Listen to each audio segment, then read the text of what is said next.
Študuješ a popri tom pracuješ? V našich tímoch máme možnosť spolupracovať s veľmi talentovanými študentmi, ktorí sa podieľajú aj na vývoji aplikácie Kozmický strážca.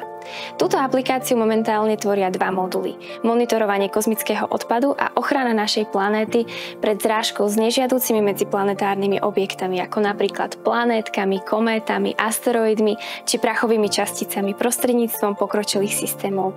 Naši šikovní kolegovia vám o tejto aplikácii porozprávajú viac. Ahojte, volám sa Alica a pracujem ako produktový manažér v startup centre Innovlab.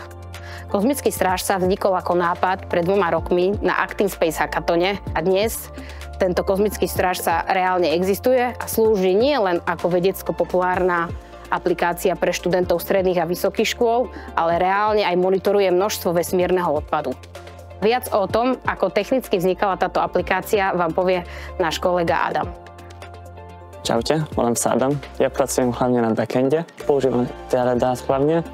To analyzujeme a vypočítame aj potenciálne kolízie. Vytvorili sme aj SQL databázu, kde uložíme tie údaje a výsledky. A to sme riešili spolu s Gabom. To vysvetlí viac. Ahoj, moje meno je Gabo a mojou úlohou je úloha softwarového developera, ktorý pracuje či už na frontende alebo na backende. Ako už Adam spomínal, navrhol som teda databázu, ktorá slúži ako úložisko dát, či už prehistorické dáta alebo aktuálne dáta, vďaka ktorým dosahujeme požadovaných výsledkov, ktoré sú neskôr posielané na frontend, kde ich už pracuje kolega Števo a zabezpečí teda vizualizáciu tohto projektu pre obyčajných zákazníkov alebo záujemcov o túto vesmírnu tematiku. Predávam mu teraz slovo. Ahojte, moje meno je Števo. Na tomto projekte pracujem ako frontend developer. Zaoberal som sa vizuálnou stránkou aplikácie, zodpovedal som za vizuálne prostredie, s ktorým používateľ interaguje.